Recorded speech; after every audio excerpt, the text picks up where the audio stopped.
When you're looking at a set of sim racing pedals, the first question is almost always the same: will this feel real enough to let me improve my lap times without breaking the bank? I get that hesitation because I've sat at the same decision point with a few other setups, weighing the promise of hydraulic realism against the practical concerns of space, adjustability, and how much you actually need a clutch add-on. Link is in the description if you want to check the product details on Amazon. In this review, I'm going to walk through the everyday experience of using the ASETEK SimSports Hydraulic Invicta S-Series T.H.O.R.P.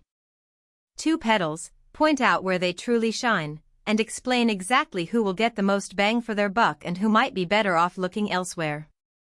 First, let's talk about what makes hydraulic pedals different from the more common spring-based kits. Instead of a metal spring pushing back on your foot, the Invicta uses a sealed fluid chamber that resists compression. In practice, that means the force you feel when you press the brake or accelerator ramps up in a way that mimics a real car's brake booster or throttle cable. For a driver who spends a lot of time in endurance races or who's trying to transition from a real-world seat to a virtual cockpit, that gradual resistance can help train the same muscle memory you'd use on a track.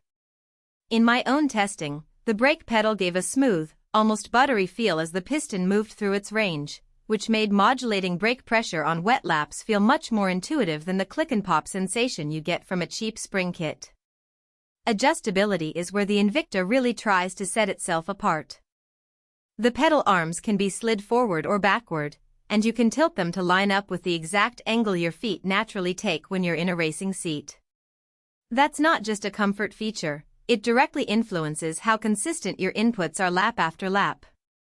I tried setting the accelerator arm a few centimeters forward to match a narrower foot placement, and the change was instantly noticeable. My right foot didn't have to reach as far, reducing fatigue during long sessions. The ability to fine-tune each pedal independently also helps drivers who have a dominant leg or who prefer a slightly longer brake travel for certain car classes. It's a level of customization you usually only see on higher-end metal pedal rigs, and it's built right into the base package. Now, the add-on clutch system is something you'll only need if you're serious about shifting with a separate foot. The kit includes a modular clutch pedal that bolts onto the existing frame, and because it's hydraulic too, you get the same smooth feel you already know from the brake and throttle. For drivers who run manual transmissions in games like Assetto Corsa or racing, the clutch can make the difference between a clunky shift and a seamless one. I set it up with a 2-step quick shift lever and found that the clutch's resistance could be dialed down a notch, which helped prevent the ham-aron feeling that sometimes happens with overly stiff clutches on cheap setups. So, who should consider buying the Invicta? If you already own a decent wheel and you're looking to upgrade the foot end of your rig, especially if you spend more than a few hours a week on sim racing, this pedal set gives you a tangible step up. Drivers who are transitioning from a real car to a sim will appreciate the hydraulic feedback because it reduces the learning curve for brake modulation. It also makes sense for competitive racers who want every millisecond of precision. The ability to fine-tune pedal travel and resistance translates to more repeatable lap times. And if you're the kind of gamer who likes to tinker, the modular clutch adds a layer of depth without needing a completely separate pedal board. On the flip side, there are a few scenarios where you might want to pass.